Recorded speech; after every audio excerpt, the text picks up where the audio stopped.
नमस्कार. यशोगाथा कहाणी एक संघर्षमय प्रवासाची या कार्यक्रमात मी प्रियंका आपल्या सर्वांचं मनपूर्वक स्वागत करते. आज आपल्यासोबत यशोगाथेच्या आजच्या एपिसोडमध्ये आपल्यासोबत गप्पा मारण्यासाठी स्टुडिओमध्ये उपस्थित आहेत जळगावातील सुप्रसिद्ध स्त्रीरोग तज्ज्ञ व दुर्बीण शस्त्रक्रिया तज्ज्ञ डॉक्टर गजानन पाटील सर. नमस्कार सर. मी RK रेकॉर्डिंग स्टुडिओमध्ये आपलं मनपूर्वक स्वागत करते. आज इथे सर एका सामान्य मुलापासून ते डॉक्टर पर्यंतचा प्रवास आपण टप्प्याटप्प्याने आम्हाला आवडेल तुमच्याकडनं जाणून घ्यायला. सर्वात आधी आपण सुरुवात करूया तुमचं बालपण आणि जन्म आणि शालेय शिक्षण. माझा जन्म तसा एरंडोल तालुक्यातील खडकेसीम या गावी झाला. भौगोलिक दृष्ट्या पाहिलं तर माझ्या जन्माचा आणि माझ्या बालपणाचा तसा काही फार संबंध नाहीये. माझा जन्म जरी खानदेशमध्ये झाला असेल तरी माझं पूर्ण बालपण हे पश्चिम महाराष्ट्रामध्ये गेलेलं आहे. माझे वडील नोकरीच्या निमित्ताने पश्चिम महाराष्ट्रामध्ये 1979 पासून चांदोली नावाचं एक डॅम आहे तिथे नोकरीला लागले होते. त्यामुळे माझा जन्म झाला आणि जन्मापासून आम्ही वारणावती नावाच्या सरकारी वसाहतीतच राहायचो, जे की सांगली जिल्ह्यामध्ये शिराळा तालुक्यामध्ये होतं. माझं पूर्ण बालपण हे वारणावती वसाहतीतच गेलेलं आहे. वारणावती वसाहतीबद्दल जर सांगायचं झालं तर ती वसाहत म्हणजे सांगली जिल्ह्यातलं सगळ्यात शेवटचं गाव. तिथून पुढे चांदोली धरण व चांदोली अभयारण्य, त्याच्या पुढे गावच नाहीये. तर अशा या वसाहतीमध्ये पूर्ण निसर्गरम्य ठिकाणी जिथे खूप सारे झाडं होते, सगळ्या फळांचे झाडं, फुलांचे झाडं, अशा निसर्गरम्य वातावरणामध्ये माझं बालपण गेलेलं आहे. नेचरशी खूप जास्त कनेक्टेड आहात तुम्ही लहानपणी. खूप जास्त कनेक्टेड आहे मी लहानपणापासून. ती वारणावती वसाहत इतकी मोठी होती की तिथे कमीत कमी 1,500 ते 2,000 घरं होते त्या वसाहतीमध्ये. तिथे तेवढ्याच फॅमिलीज राहायच्या. तिथे सर्व धर्माचे लोक एकत्र राहायचे. तिथे पावसाळ्यामध्ये 4 महिने पाऊस पडायचा खूप जास्त. त्याच्यामुळे तिथे इतकी झाडं होते की मला आठवत नाही की मी 10वी पर्यंत जोपर्यंत वारणावतीमध्ये शिक्षण घेतलं की एखादं फळ मी विकत घेऊन खाल्लेलं असेल. तिथे सर्व प्रकारच्या फळांचे झाडं होते. आंबे, जांभळं, करवंद, फणस, चिकू, सगळे फळ, पपई, सगळे फळ, आणि आम्हाला ते मोफत मिळायचे कारण तिथे नॅचरलीच ते झाड सगळे होते. तर अशा कॉलनीमध्ये इतक्या फॅमिलीज राहायच्या, त्याच्यामुळे खूप सारे मित्र होते मला. त्यामुळे आम्ही खूप धमाल करायचो. आणि त्या काळामध्ये काय की मोबाईल नव्हते, लॅपटॉप नव्हते, कॉम्प्युटर्स नव्हते, त्याच्यामुळं आपण सगळे बाहेरच मैदानी खेळच खेळायचो. त्याच्यामुळे खूप मजा यायची. माझं 10वी पर्यंत शिक्षण ही त्याच वसाहतीत झालं. 1ली ते 4थी मी जिल्हा परिषद शाळा होती आमच्या वारणावती वसाहतीमध्येच. ज्या वसाहतीतील जेवढे मुलं होते त्या मुलांसाठीच ती शाळा होती. तर 4थी पर्यंत शिक्षण तिथे झालं. मला 1ली ते 4थी शिकवण्यासाठी शिंगोडे गुरुजी होते. 1ली ते 4थी जे शिकवायचे त्यांना गुरुजी म्हणायचे, नंतर सर म्हणायचे. मला त्याचा काही कन्सेप्ट कळालाच नाही, पण मग आम्ही गुरुजी. आणि त्यावेळेस असं होतं की 1लीला जे गुरुजी शिकवायला यायचे तेच 4थी पर्यंत, तेच 1लीला झाले की तेच 2रीला यायचे, 3रीला यायचे, 4थीला यायचे. शिंगोडे गुरुजींच्या बाबतीत सांगायचं झालं तर ते अतिशय जास्त कडक होते. म्हणजे ते शिकवायचे इतके छान, पण त्यांनी दिलेला जर होमवर्क केला नाही तर तुम्हाला दुसऱ्या दिवशी फटके मिळणार म्हणजे मिळणार. त्याच्यामुळे काय झालं, हो, शिस्तीची. त्याच्यामुळे आम्ही फार डिसिप्लिन मध्ये असायचो. मस्ती करायचोच, पण आम्हाला माहिती असायचं की उद्या आपल्याला शिंगोडे गुरुजींनी जो अभ्यास दिलेला आहे तो जर केला नाही तर ते आपल्याला फटके मिळणार आहे. तर अशा या शिंगोडे गुरुजींमुळे मला लहानपणीच चांगल्या अभ्यास करण्याची चांगली सवय लागली आणि त्याचा फायदा मला पुढे पुढे होत गेला.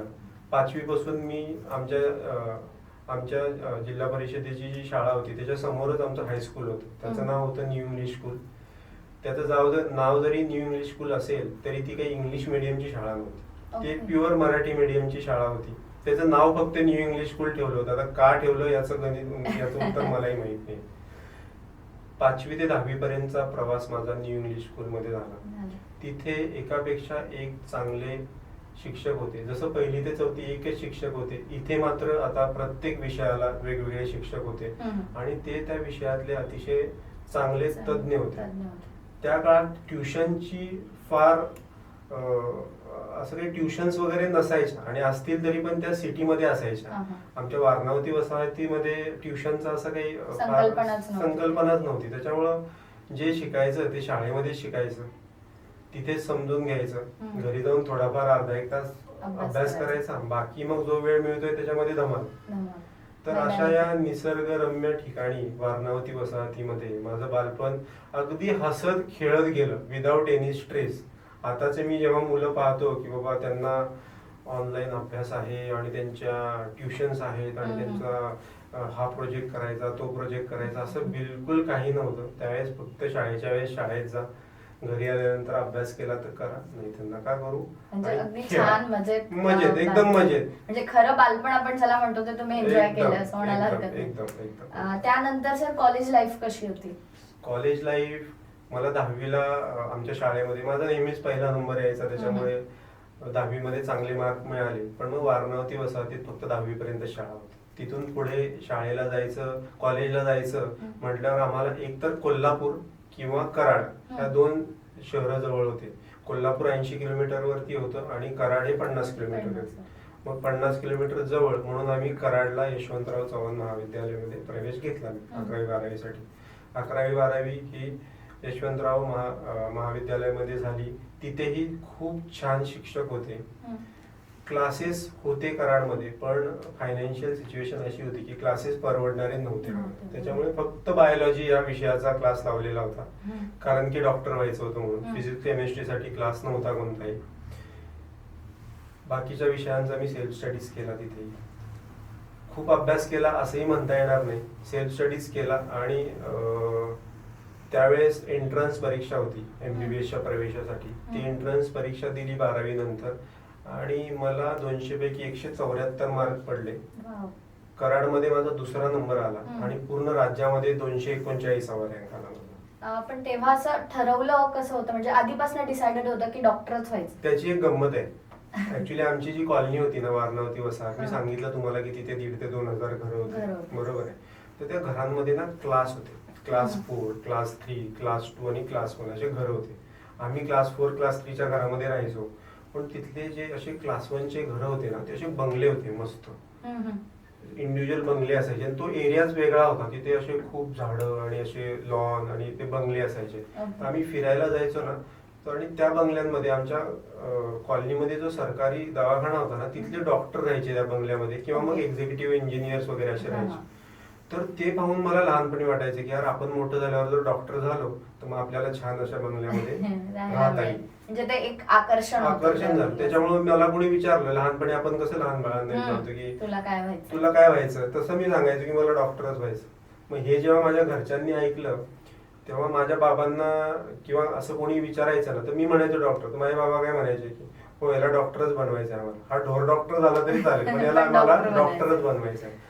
आणि तिथूनच सबकॉन्शियसली ते माझ्या मनामध्ये घुसलं आणि ते पूर्णत्वालाच गेलं समहाव. सर तुम्ही प्रस्तुती शास्त्र तज्ञ आहात, पण तरीही फक्त लॅप्रोस्कोपी म्हणजेच दुर्बीण शस्त्रक्रियाच करायची असं का ठरवलं? हेच क्षेत्र का? कारण असं आहे की मी जेव्हा गायनेकॉलॉजीला ऍडमिशन घेतलं, MS गायनेकॉलॉजीला, आणि त्यावेळेस आम्ही काय करायचो की ओपन पद्धतीने शस्त्रक्रिया करायचो. ओपन पद्धतीने म्हणजे काय की समजा गर्भपिशवीचं तुम्हाला ऑपरेशन करायचं असेल तर आपल्याला पोटावरती 10 सेंटीमीटर पोट फाडावं लागतं आणि मग त्याच्यातून ती गर्भपिशवी बाहेर काढून आपण नॉर्मल सर्जरी करतो तसं करून मग त्यांना टाके देऊन ते पोट बंद करावं लागतं. तर मला ही शस्त्रक्रिया माहिती होती. पण मग जेव्हा मी PG पासआउट झालो आणि जेव्हा मी मुंबईला गेलो, मला लॅप्रोस्कोपी बद्दल समजलं आणि मी लॅप्रोस्कोपीच्या शस्त्रक्रिया पाहायला आणि शिकायला गेलो, त्यावेळेस मला कळालं की लॅप्रोस्कोपीद्वारे जर सिमिलर जी सेम शस्त्रक्रिया आपण ओपनद्वारे करतो ती जर लॅप्रोस्कोपीद्वारे केली तर त्याचे बेनिफिट्स पेशंटला खूप जास्त पटीने आहेत. खूप जास्त पटीने आहेत म्हणजे काय की आपल्याला जे 10 सेंटीमीटर पोट फाडावं लागतं तेवढं 10 सेंटीमीटर पोट फाडावं लागत नाही. फक्त 1 सेंटीमीटर मधून एक दुर्बीण आतमध्ये जाते आणि ते पूर्ण काम करते सगळं, गर्भपिशवीचं ऑपरेशन वगैरे करून गर्भपिशवी बाहेर निघते. पेशंटला 1च सेंटीमीटर पोट फाटल्यामुळे रक्तस्राव जास्त होत नाही, ते दुखत नाही, त्याच्यानंतर त्याचा मोठा स्कार येत नाही, त्याच्यामुळे कॉस्मेटिकली पण ते चांगलं राहतं. छोटा स्कार असल्यामुळे त्याच्यामध्ये इन्फेक्शन होतं. कधी कधी मोठ्या टाक्यांमध्ये तुम्ही ऐकलं असेल की पू होतो, पाणी होतं, त्याच्यामध्ये हार्निया होतो कधी कधी. तर तसं कोणतंही त्याच्यामध्ये होत नाही. त्याच्यामुळं याचे इतके जास्त फायदे असल्यामुळे मी विचार केला की जर आपण दुर्बीण शस्त्रक्रिया केली, फेलोशिप केली आणि त्याचा फायदा जर आपल्या भागातील जनतेला दिला तर त्याच्यापेक्षा चांगलं दुसरं कोणतंही होणार नाही. आणि हा विचार करूनच मी दुर्बीण शस्त्रक्रिया करायची हे क्षेत्र निवडलं. थोडंसं वेगळं क्षेत्र आहे आणि त्यामध्ये अशी एखादी इंटरेस्टिंग केस आहे की जी तुम्ही लक्षात राहील ऑलवेज? तशा तर सगळ्याच केसेस लक्षात राहतात. प्रत्येक गोष्ट, प्रत्येक केस आपापल्या परीने इंटरेस्टिंग असते. पण एक जर केस सांगायची म्हटला तर एक 2 वर्षापूर्वी माझ्याकडे एक जोडपं आलं. जेव्हा पेशंट येतो माझ्या केबिन मध्ये, मी तेव्हा साहजिकच त्यांना विचारतो, बोला ताई काय त्रास आहे तुम्हाला? तर मी हे विचारताच ते रडायला लागले. दोघंही, नवराही आणि बायकोही, ते दोघंही कपल रडायला लागलं. मग मी विचारलं, मग त्यांना शांत केलं थोडं. मग विचारलं काय झालं. मग त्यांनी त्यांची स्टोरी चालू केली की बाबा माझा 12 वर्षाचा मुलगा 8 महिन्यापूर्वी वारला. त्याला काहीतरी ताप आला, तो ऍडमिट होता 2-3 दिवस आणि वारला. डिटेल्स काही माहीत नव्हते कशामुळे झाले, फक्त ताप आल्यामुळे वारला असं कळलं. आता तो मुलगा 12 वर्षाचा होता, त्यांना अजून एक मुलगीही होती. मुलगा एकुलता एक. आपल्याकडे काय हम दो हमारे दो झालं की आपण कुटुंब नियोजन शस्त्रक्रिया करतो, म्हणजे त्याच्यानंतर गर्भधारणा होऊ शकत नाही. बरं, अशा परिस्थितीमध्ये आता मुलगा गेल्यानंतर त्यांना असं होतं की बाबा आपल्या वंशाचा दिवा गेला, 12 वर्षाचा मुलगा गेला. त्यांना खूप दुःख झालं. तर ते त्यांनी कुठेतरी ऐकलं होतं की बाबा हे डॉक्टर अशा पद्धतीची शस्त्रक्रिया दुर्बिणीद्वारे करतात. त्या ज्या कुटुंब नियोजन केलेली शस्त्रक्रिया आहे त्याच्यातून त्या नळ्या पुन्हा जोडतात आणि त्याच्यातून गर्भधारणा होते. त्याच्यामुळं ते माझ्याकडे आले होते. मग मी त्यांना सांगितलं की बाबा रे, म्हटलं मी काही देव नाहीये. या शस्त्रक्रियेचा जो सक्सेस रेट आहे तो 50% आहे. म्हणजे मी समजा 100 स्त्रियांचे जर ऑपरेशन केले तर 50 स्त्रियांना गर्भधारणा होते, 50ला होत नाही. त्यांना सगळं सांगितलं. त्याच्यानंतर ते म्हणाले की डॉक्टर साहेब आमचा तुमच्यावरती पूर्ण विश्वास आहे, तुम्ही शस्त्रक्रिया करा. मी शस्त्रक्रिया केली. देवाच्या कृपेने शस्त्रक्रिया केल्यानंतर 6 महिन्यातच त्यांना गर्भधारणा झाली. 8 महिन्यापूर्वी तिला मुलगाच झाला. आणि आता मागच्या महिन्यामध्ये त्यांनी त्या मुलाचं बारसं घातलं. त्यावेळेस मला आवर्जून त्यांनी इन्व्हिटेशन दिलं आणि माझा सत्कार केला. तर माझ्यासाठी हा जो सत्कार होता तो मला कितीही पैसे मिळाले त्याच्यातून जे समाधान मिळणार आहे त्याच्यापेक्षा खूप जास्त पटीने आहे. तर ही एक इंटरेस्टिंग केस मी सांगेन. 11वी-12वी नंतर MBBS आणि MS चं शिक्षण तुमचं कुठे झालं? 12वी नंतर मला ऍक्च्युली मुंबईला ऍडमिशन घ्यायचं होतं. मुंबईचं क्लायमेट पाहता आणि ते ह्युमिड क्लायमेट मला सूट नाही झालं, म्हणून मग मी BJ वैद्यकीय महाविद्यालय पुणे येथे MBBS साठी ऍडमिशन घेतलं. पुण्याला 4-4.5 वर्ष MBBS चा अभ्यासक्रम झाला. तिथेही first year, second year, third year आणि लास्ट इयरला खूप चांगले शिक्षक मिळाले. त्यांनी खूप चांगल्या पद्धतीने आम्हाला शिकवलं. तिथे आम्हाला पेशंटचा एक्सपिरियन्सही खूप चांगला मिळाला, कारण ससून हॉस्पिटल BJ मेडिकल कॉलेजला जॉईंट असल्यामुळे तिथे खूप सारे पेशंटही बघायला मिळाले. त्याच्यामुळे माझा जो बेस होता MBBSचा तो खूप चांगल्या पद्धतीने पक्का झाला. त्याच्यानंतर इंटर्नशिप असते आम्हाला MBBS नंतर 1 वर्षाची. त्याच्यामध्ये मला विविध विषयांची ओळख झाली. म्हणजे MBBS मध्ये काय असतं की अभ्यासामध्ये आम्हाला थेरॉटिकल माहिती असतं काय, पण मग ऍक्च्युअल पेशंट पाहिलेले नसतात, जे इंटर्नशिप मध्ये पाहायला सुरुवात होते. मग त्यामध्ये विविध विषयांची ओळख झाली. मग कळायला लागले की आपल्याला पुढे जर पोस्ट ग्रॅज्युएशन करायचं आहे तर कशामध्ये करायचं आहे. मग त्याच्यामध्ये आपल्याला आवडीचा विषय कुठला आहे, आपल्याला सर्जिकल आवडतंय का मेडिकल आवडतंय, याचा त्याच्यामध्ये थोडासा अंदाज आला मला. आणि त्यानंतर जसं सर सगळ्यांची एक संकल्पना असते की डॉक्टर म्हणजे खूप सारा अभ्यास असतो, खूप सारी ती पुस्तकांची गड्डी असते की अभ्यास केला तर व्यक्ती डॉक्टर होतो. तर हे खरं आहे का? म्हणजे तुमचा असा एखादी किस्सा की तुम्ही डॉक्टरचं शिक्षण करत असताना देखील खूप मजा केली? नाही, हे मात्र खरं आहे की डॉक्टर म्हणजे पुस्तकांची गड्डी आणि अभ्यास खूप करावा लागतो. हे अतिशय खरं आहे. कारण काय आहे की आम्ही MBBS ला होतो ना, तर दर महिन्याला एक्झाम असायची, प्रत्येक महिन्याला एक्झाम. आणि त्याच्यामुळे आम्हाला अभ्यास करावाच लागायचा, कारण एक्झाम जर पास व्हायची तर अभ्यास करावाच लागायचा. त्याच्यामुळे तो काही प्रश्न नाही. पण मग अभ्यासच करावा लागायचा किंवा करावा लागतो किंवा पुस्तकांची, ही संकल्पना पूर्ण खोटी आहे. असं बिलकुल काही नाहीये. मी माझी लाईफस्टाईल तेवढीच एन्जॉय केली. मला फिटनेसची फार आवड आहे. मी रेग्युलरली व्यायाम करायचो तिथेही. त्याच्यानंतर मला माउंटेनिअरिंगची खूप आवड आहे. म्हणजे मी जेव्हा BJ मेडिकल कॉलेजला ऍडमिशन घेतलं तेव्हा आम्हाला फ्रेशर, म्हणजे फर्स्ट MBBS ला जेव्हा ऍडमिशन होतं तेव्हा फ्रेशर्स ट्रेकला घेऊन गेले आणि तेव्हापासून मला ट्रेकिंगची खूप आवड निर्माण झाली. आणि त्याच्यानंतर आमचा एक ग्रुप झाला ट्रेकिंगचा. आणि दर मान्सून मध्ये ट्रेकिंग करतात युजली, पाऊस पडला की. तर दर 7-8 दिवसांनी दर शनिवार रविवारी मग आम्हाला ट्रेकिंगची आवड झाली. मग आम्ही काय करायचो, स्टोव घेतला होता, एक स्टोव घ्यायचा, मॅगी घ्यायच्या आणि जायचं ट्रेकिंगला. आणि असं नाही की स्पेसिफिकली एका पर्टिक्युलर फेमस ठिकाणी, कुठलाही डोंगर पकडायचा आणि तिकडे ट्रेकिंगला जायचं, तिथे राहायचं, मंदिरात राहायचं, गावामध्ये बसनी जायचं. तर असं काही नाही की फक्त अभ्यास केला, खूप मजाही केली. मजाही केली. त्यातला एखादी तुमचा कॉलेज स्टडीज टूर मधला एखादी किस्सा? पर्टिक्युलर किस्सा असा पर्टिक्युलरली काही सांगता येणार नाही, पण आम्ही बऱ्याच वेळा ट्रिपला जायचो. तर एकदा अलिबागला ट्रिपला गेलो होतो, महाबळेश्वरला गेलो होतो, बऱ्याच ठिकाणी गेलो. तर कॉलेज टूरच्या ट्रिपची मजा अशी असते की त्याच्यामध्ये आपलं फुल सेल्फ एक्सप्रेशन असतं. म्हणजे ट्रिपच्या आदल्या दिवसाच्या किंवा 2 दिवसा आधीपासून जी तयारी चालू होते, त्याच्यानंतर बसमध्ये गाणे म्हणणे आणि मस्ती करणे आणि तिकडे मस्ती करणे, खूप मजा केली त्याच्यामध्ये. प्रत्येकाच्या आयुष्यात अशी एखादी व्यक्ती असते जी आपल्याला इन्स्पायर करत असते, ती आपली प्रेरणास्थान असते. तसं तुमच्या आयुष्यातलं तुमचं प्रेरणास्थान? प्रेरणास्थान सांगायचं झालं तर माझ्या आयुष्यामध्ये माझे आई आणि वडील दोघंही तितकेच महत्वाचे आहेत. पण आपल्या सर्वांना माहिती आहे की आपले वडील जे आहेत ते दिवसभर कामासाठी बाहेर जातात आणि आपण सर्वजण आईच्या फार क्लोज असतो. तर मला आईबद्दल सांगायचं आहे. माझी आई अशिक्षित आहे, ती फक्त 3री शिकली, पण तिने ज्या पद्धतीने मला आणि माझ्या बहिणींना, 2 बहिणी आहेत मला, त्यांना वाढवलं ते फार क्रेडिटेबल आहे. म्हणजे तिने आम्हाला लहानपणापासून डिसिप्लिन शिकवलं. म्हणजे ती खेळायला आम्हाला सोडायचीच, पण मग खेळासोबत तिने आमचा अभ्यासही करून घेतला. आणि मी आता जेव्हा रिट्रोस्पेक्टिव्हली मागे बघतो तेव्हा असा विचार करतो की ही एवढी अशिक्षित असताना हिने कसं काय आमच्याकडून हे सगळं मॅनेज केलं. तर तिचा जो काय म्हणता येईल हात आहे माझ्या यशामागचा, तो फार महत्वाचा. सिंहाचा वाटा आहे. हरकत नाही. आणि तुमच्या आयुष्यातला असा एखादी अविस्मरणीय क्षण, एखादी मेमोरेबल मुमेंट की जी आपण कधी विसरू शकत नाही, सुखद असते किंवा दुःखद असते? हो, आता मी जसं सांगितलं की माझ्या आयुष्यातलं प्रेरणास्थान माझी आई आहे. आणि त्याचमुळे मी लहानपणीच ठरवलं होतं की जेव्हा मी MBBS ला ऍडमिशन घेतलं त्याच वेळेस मी ठरवलं होतं की जेव्हा पण मी माझं हॉस्पिटल करेल ते माझ्या आईच्या नावाने करेल. आणि आता तुम्हाला माहिती आहे की माझं केवल हॉस्पिटल, ते केवल हे माझ्या आईचं नाव आहे. तर ह्या केवल हॉस्पिटल केलं मी. गेल्या 5 वर्षापासून मी जळगावमध्ये काम करतो आहे. तर हे एक मधुर संस्कार केंद्र म्हणून आहे.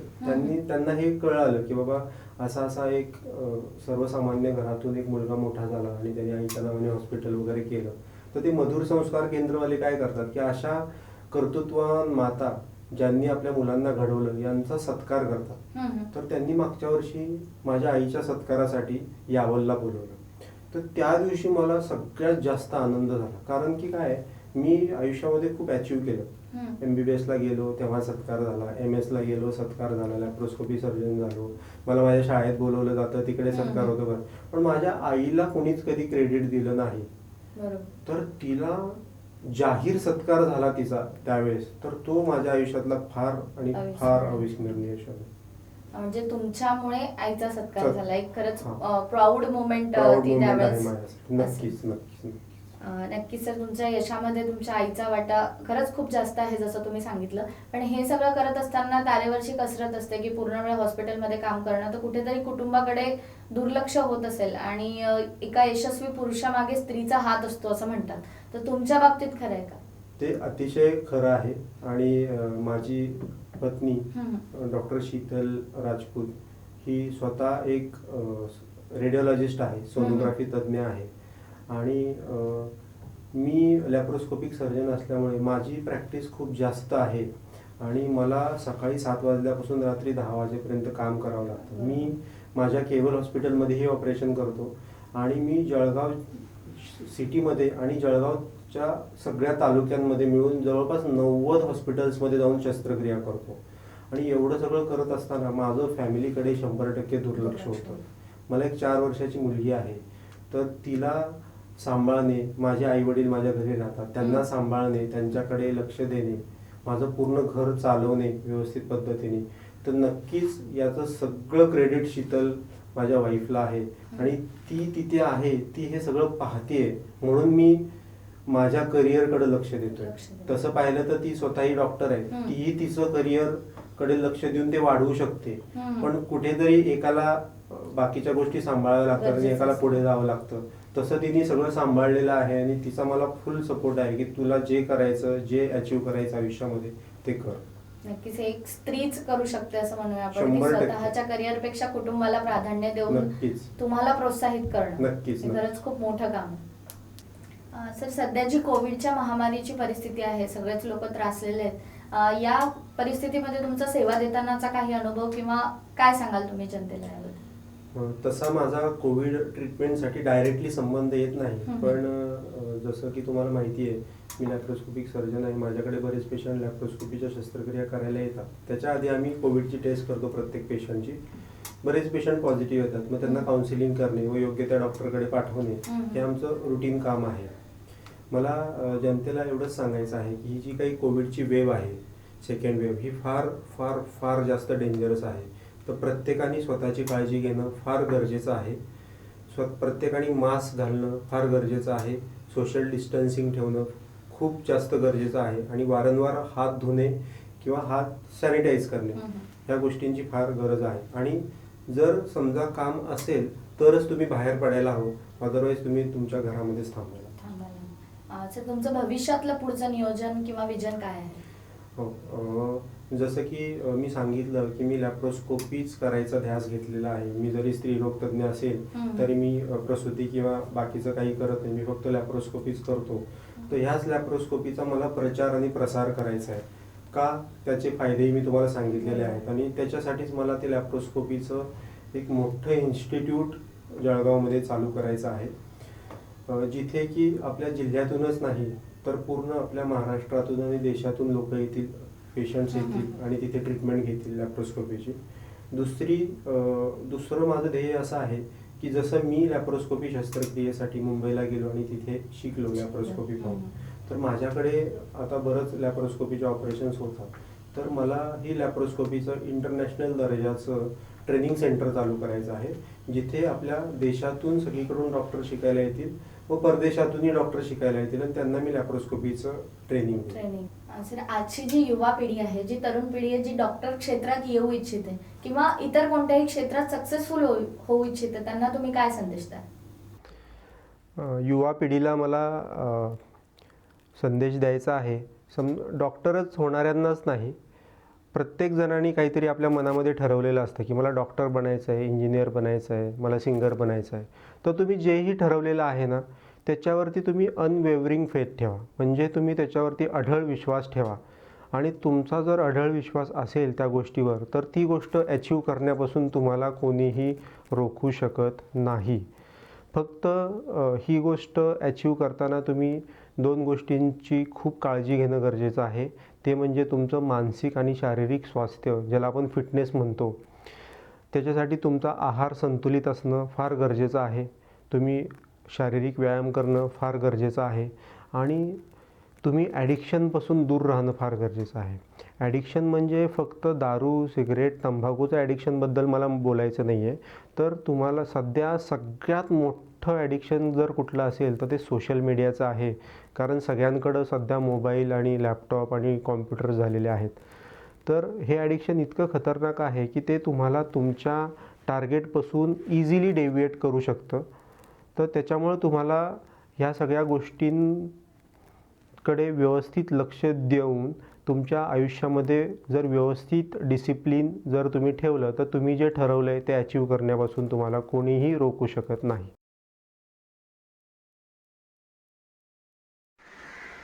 नमस्कार, मी चारुशिला पाटील. माझ्या वयाच्या 41व्या वर्षी डॉक्टर गजानन पाटील सरांनी 18 ऑक्टोबर 2019 रोजी माझ्यावरती शस्त्रक्रिया केली. तसं पाहता माझ्या आजाराचं स्वरूप बऱ्यापैकी गुंतागुंतीचं होतं आणि आजाराचा प्रकार एंडोमेट्रोसिस ग्रेड 4 होता. परंतु सरांनी जी अत्यंत कौशल्यपूर्ण सर्जरी माझ्यावरती केली त्यामुळे माझ्या सर्व शारीरिक वेदनांना फुल स्टॉप मिळाला. त्यासाठी मी सरांची खरोखर अत्यंत आभारी आहे. धन्यवाद सर. नमस्कार, मी डॉक्टर प्रदीप इंगळे. मी स्नेहदीप गायणीकेर अहमदनगर येथे स्त्रीरोग दुर्बीण शस्त्रक्रिया व वंध्यत्व निवारण तज्ज्ञ म्हणून काम करतो. गजानन सरांचा आणि माझा तसा साधारण गेल्या 10 वर्षापासूनचा परिचय, पण ओळखीच्या पहिल्या दिवसापासूनच ते माझ्या सर्वोत्तम मित्रांपैकी एक बनले. ह्याला कारणीभूत आहे त्यांचा स्वभाव. ते कधी आपल्या पोटात जातात आणि कधी आपल्याला आपलंसं करून घेतात हे आपल्याला कळतही नाही. त्यांचा प्रवास अतिशय थक्क करणारा आहे. खानदेशातल्या एरंडोल तालुक्यातल्या अगदी छोट्याशा खेड्यातल्या मातीतला हा पोरगा MBBS, MS आणि आज एक प्रथितयश लॅप्रोस्कोपी सर्जन म्हणून जळगाव जिल्ह्याला परिचित आहे. हा प्रवास नक्कीच स्वप्नवत आहे, पण ह्या प्रवासाच्या मागे आहेत त्यांचे प्रचंड कष्ट, त्यांची दूरदृष्टी, त्यांचं कौशल्य आणि सर्वात महत्त्वाची गोष्ट म्हणजे त्यांची माणसाची माणुसकीची जाण. आज सर कोणाच्याही हाकेला धावून जातात. केवल ज्ञान फाउंडेशन असेल किंवा अनेक सामाजिक कार्यक्रम असतील, या निमित्ताने ते रुग्णांची नेहमीच सेवा करतात. आज अनेक गरीब रुग्णांना किंवा ज्या रुग्णांच्या ऐपत नाही अशा लोकांना ते अत्यल्प दरामध्ये किंवा मोफत शस्त्रक्रिया करून देतात. सरांचा प्रवास हा नक्कीच जसं मी सांगितलं स्वप्नवत आहे. मध्यमवर्गीयातला मुलगा जर त्यांनी ठरवलं तर स्वतःच्या कष्टावर काय करू शकतो ह्याचं सर ज्वलंत उदाहरण आहेत. आज सरांचे आईवडील त्यांच्यासाठी अगदी प्राऊड फील करत असतील. जसं तुकारामांनी म्हटलंय की पुत्र व्हावा ऐसा गुंडा ज्याचा तिन्ही लोकी झेंडा. तर गजानन सरांनी त्यांच्या कौशल्याने भारतातच नव्हे तर परदेशातही स्वतःच्या कौशल्याने स्वतःच्या नावाचा झेंडा रोवलाय. गजानन सर, आम्हाला तुमचा अभिमान आहे. तुम्हाला पुढच्या वाटचालीसाठी शुभेच्छा. धन्यवाद. नक्कीच सर, आमच्या सगळ्यांच्या सदिच्छा तुमच्यासोबत आहेत की तुम्ही लवकरात लवकर ते ट्रेनिंग सेंटर आणि जनतेमध्ये देखील लॅप्रोस्कोपीचा विविध प्रचार आणि प्रसार झाला पाहिजे. जनतेलाही कळलं पाहिजे की नेमकं काय आहे लॅप्रोस्कोपी शस्त्रक्रिया. तुम्ही नक्कीच ते कराल अशी आमची सगळ्यांची सदिच्छा आहे. तुमच्या भावी वाटचालीला आम्ही शुभेच्छा देतो आणि तुम्ही तुमच्या बहुमूल्य वेळातून आम्हाला थोडासा वेळ दिला, इथे आमच्यासोबत छान गप्पा मारल्यात, खूप छान वाटलं. त्याबद्दल मी तुमचे मनपूर्वक आभार मानते. धन्यवाद. आज आपल्यासोबत होते आपल्या जळगावचे सुप्रसिद्ध स्त्रीरोग तज्ज्ञ आणि दुर्बीण शस्त्रक्रिया तज्ज्ञ डॉक्टर गजानन पाटील सर. त्यांच्यासोबत आपण गप्पा मारल्या. या ठिकाणी इथेच थांबणार आहोत आणि पुन्हा भेटूया एका नवीन एपिसोडमध्ये एका नवीन व्यक्तिमत्वासोबत. तोवर नमस्कार.